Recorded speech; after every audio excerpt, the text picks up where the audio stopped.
ganun gumagawa. Kaya ka naman ni Mami. Basta paintulot upang tawagin ang gumagambala siya. Mami, hindi. Papahirapan kita, papatayin kita. Sino ka? Nagkasang ka?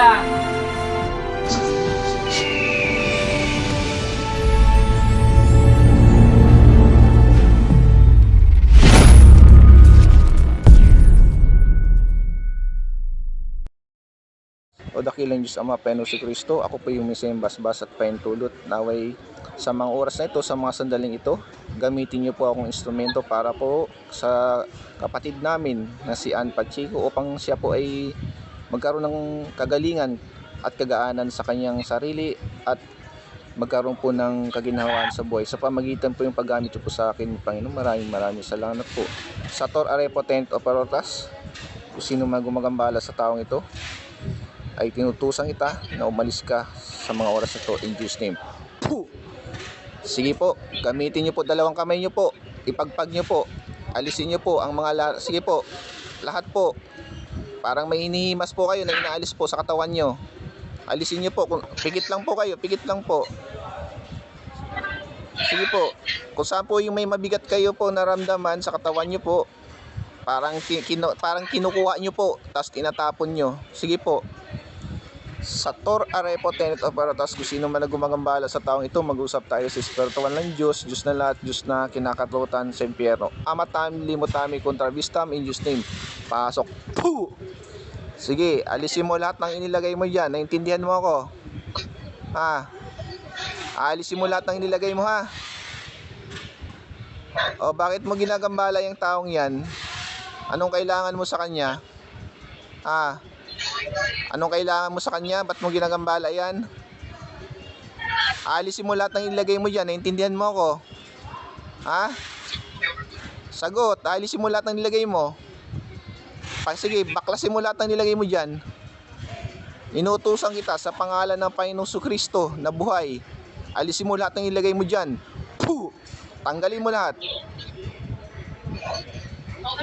Sige, baklasin mo pa lahat. Inutusan kita.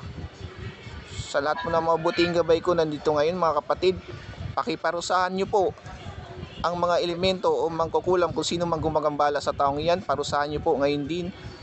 Puh! Sige, baklasin mo lahat. Tanggalin mo lahat ng inilagay mo dyan. Gusto ko walang maiwan. Lubayan mo yung taong yan. Naintindihan mo ako? Titigilan mo ba siya? Sagot. Rexum. Puh! Sige pa, alisin mo lahat yan. Alisin mo lahat yan. Wala kang iiwang sakit dyan sa taong yan. Lubayan mo ang taong yan. Inutusan kita. Crocs Sancti Pater Benedictus Sacrasit Milos Sondracos Benedictus Badaretos Tanan Nun Kuams Wani Vivas Sunt Malakway Vivas FC Binina Vivas. Puh!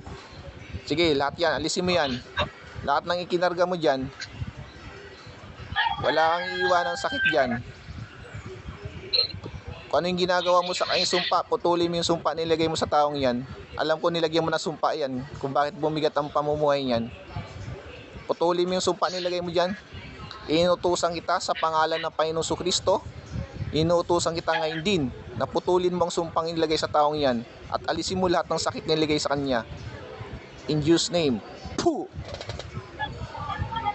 Sige, tanggalin mo lahat yan. Gusto ko gumaling na yung taong yan. Tigilan mo na yan, huwag mo nang balikan yan. Sa mabuting gabay ko nandiyan ngayon, mga kapatid, mga kaibigan, pakitulungan po ako na baklasin po sa katawan niya ang nakalagay.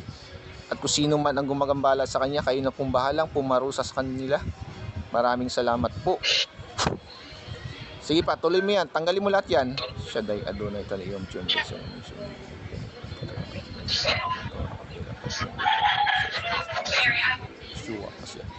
Sa 25 basag na sa tawag ng oras na bantay, hinihiling ko po sa mga oras no, sa mga sandaling ito na mawasak po ang lahat ng kulam, palipad hangin, barang kulam at sumpa na ilagay sa taong ito at palipad hangin. Yeshua Mashiach, Yeshua Mashiach, Yeshua Mashiach. Wasak lahat. Puh! Sige pa, tuloy mo pa, tanggalin mo pa lahat. Sige pa. Konti na lang. Dakilang Diyos ang mga Kristo ako ulos yung basbas kentulog ko kung puksin patayin po ang gumagambala sa ito sa Diyos aking atay. Puh! Patay na. Puh! Pugutan po ng ulo. Ang mga lumabas. Sige pa, konti na lang. Lililisanin nyo na yung taong yan. Naintindihan nyo ako? Ha? Alisin nyo na yung ano dyan. Umalis na kayo dyan. Lumayas na kayo dyan. Tigilan nyo ng taong yan.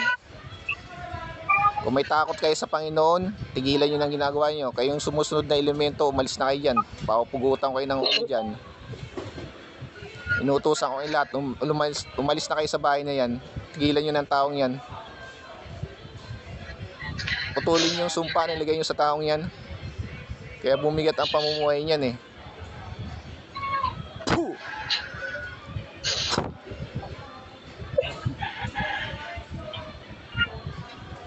Sige pa. Pagdakilan nyo sa mga panis. Tinatawag po.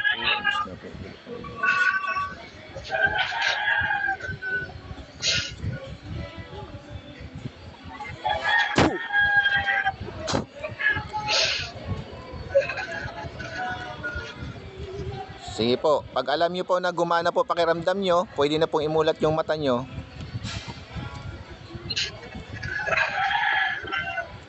Sige po, pag umokay na po pakiramdam nyo, pwede nyo pong imulat ang mata nyo.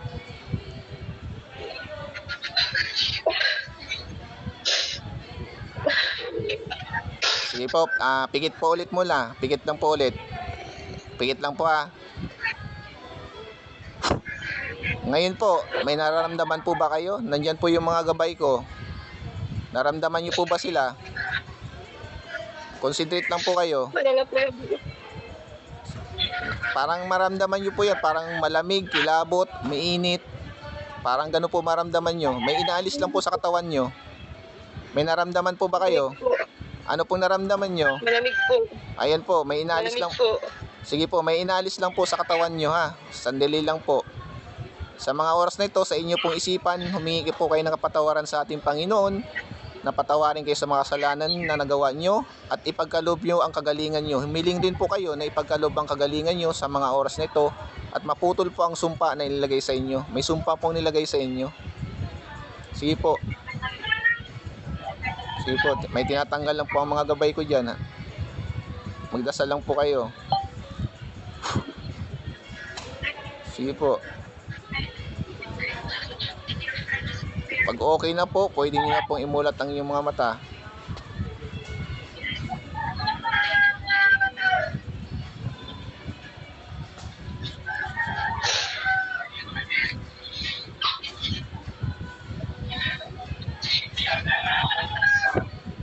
Natin sumpain din sa kamalasan.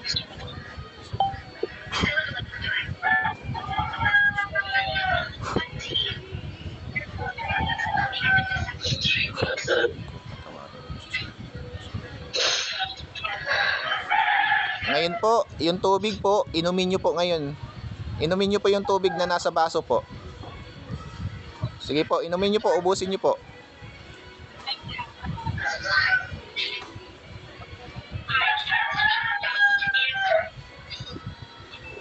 Ngayon po, pakiramdaman nyo po ang sarili nyo kung ano pong pinagbago. Sige po, pakiramdaman nyo po. Guminhawa po ba pakiramdam nyo? Yung sinasabi yung bigat sa dibdib nyo, nawala po ba? Naalis po ba? Lumaan po ng konti. Lumaan po ng kaunti. Sige po, magdasal lang po kayo para tuluyang mawala yan ha.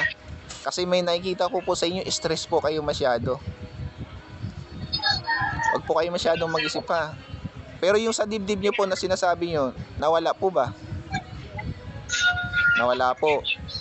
Yung pakiramdam nyo po, parang na-refresh po ba kayo? Gumaan po ba kapakiramdam nyo? Gumaan po siya talaga. Okay po, maraming salamat po. Wala po tayo ibang pasalamatan kundi ang ating Panginoon ha.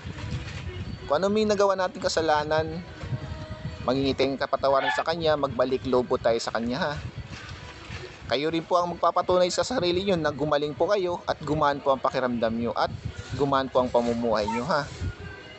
Pasalamat po kayo sa ating Panginoon po ha. Ayan po, kayo po nagpatunay na gumaan po kayo, nawala po talaga naramdaman yung sakit. Yung sakit, nawala po talaga. Maraming salamat po sa ating Panginoon. Ayun.